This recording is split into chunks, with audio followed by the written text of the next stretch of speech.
Hello everyone and welcome back to our channel. Today we're addressing a common yet frustrating issue that many iPhone users encounter, the cannot verify server identity error. This error can feel like a real headache, but don't worry, I'm here to guide you through some straightforward steps to resolve it. Now, before we jump into the solutions, let's take a moment to understand what this error actually means.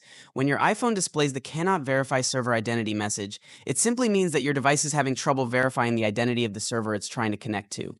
There are several reasons this can happen, but rest assured we'll cover all the bases to help you get past it. One of the most common causes of this issue is the presence of unwanted or mistakenly logged in accounts on your device.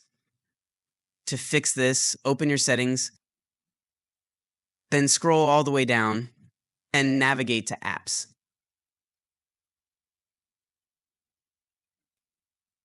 And then tap on mail. Tap on mail accounts. From there, review the list and remove any accounts that you don't recognize or no longer use. Deleting these unnecessary accounts is often the key to resolving the error.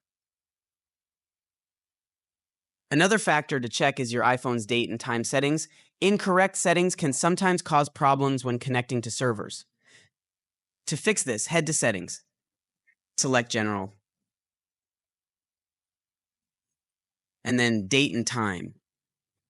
Make sure your device is set to set automatically or adjust the time zone manually to ensure accuracy.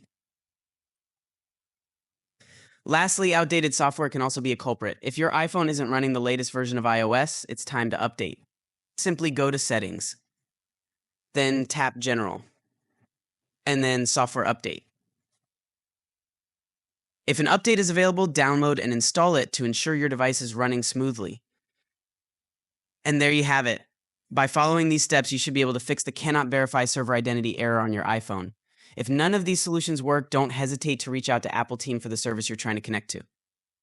So that's it, everyone. If you found this video helpful, give it a thumbs up and don't forget to subscribe to the channel and hit the notification bell so you never miss out on more tips and tricks.